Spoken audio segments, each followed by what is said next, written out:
break it. Hey girls! Say goodbye to your combs. Break your combs to the finger comb. Just use your fingers. Mag-switch na to Palmolive Naturals Healthy and Smooth. My 100% natural aloe vera extract para sa hair na naturally smooth at effortlessly manageable. See? No combs. Hair so smooth you can finger comb it. Finger comb it. Just finger comb it. Finger comb it. Bye supply. It's back to Palmolive.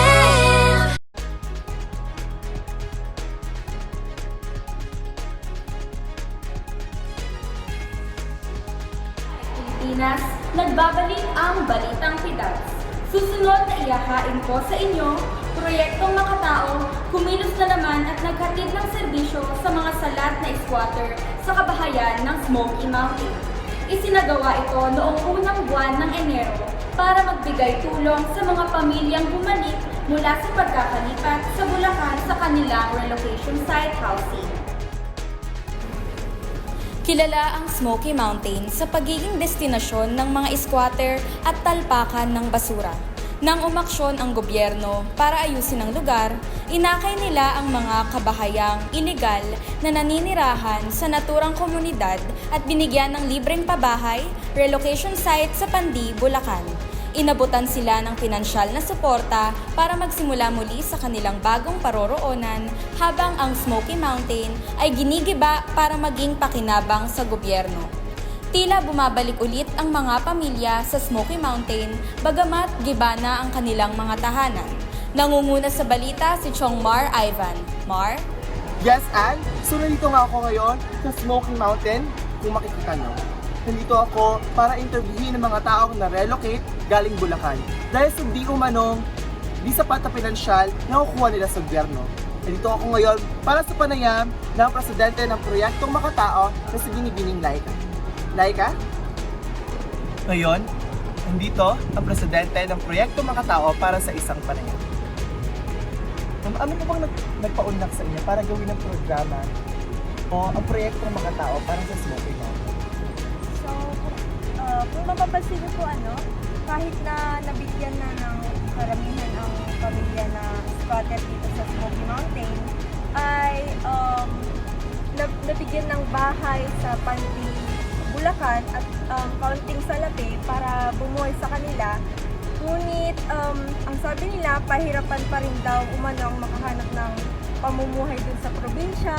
Kaya naman, nagbalik sila ulit dito sa syudad para maghanap nga ng pangkabuhayan nila kahit na giniba na ang mga kabahayan nila dito. Ayun. Salamat po. Maraming salamat po. So base sa ating panayam kay Binibining Laika, marami nga itulong ang proyektong Makatao para sa mga taong naninirahan dito sa Smoky Mountain. Salamat, Ivan. Nakakatuwang isipin na may nagmamalasakit pa rin sa mga kabahayan natin dyan sa Smoky Mountain. Kamusta naman pala ang kanilang naging reaksyon sa proyektong Makatao? Ngayon, makakapanayam natin si Binibining Gabriela, isa sa mga na-relocate sa Pandi, Bulacan na ngayon bumalik sa Maynila. Magandang araw po, Binibining Gabriela. So, ano po mga dahilan bakit lumipat po kayo ng Maynila from Pandi, Bulacan? Magandang araw po, Mar. Kasi po, una naman, medyo okay na naman yung pag-iisip. Sobrang hirap po ang experience siya nagbigay sa akin sa gobyerno. Kulang pa kahit kami. Naisip namin na mas maganda bumalik na lang sa Smoky Mountain. Kasi kahit giniba na yung bahay namin, mas may oportunidad na mabuhay kesa sa salat na lugar doon sa relocation po. Medyo naman po, saka gusto karamihan ng mga tao doon is gumawa ng sari-sari store. Hindi naman pwedeng lahat kami sari-sari store. Kaya mas okay na mabuhay na lang sa Pandi, dyan sa Smoky Mountain, kesa doon sa Bulacan.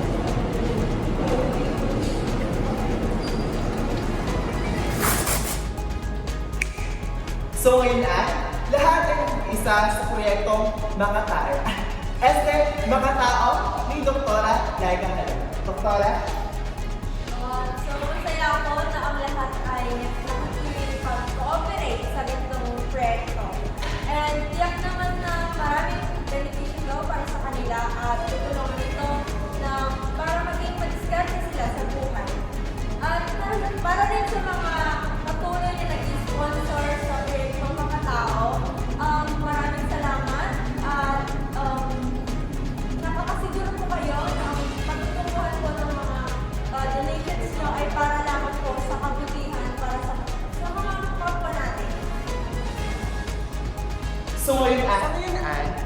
idinumog ng mga tao ng Smoky Mountain ang proyektong mga tao.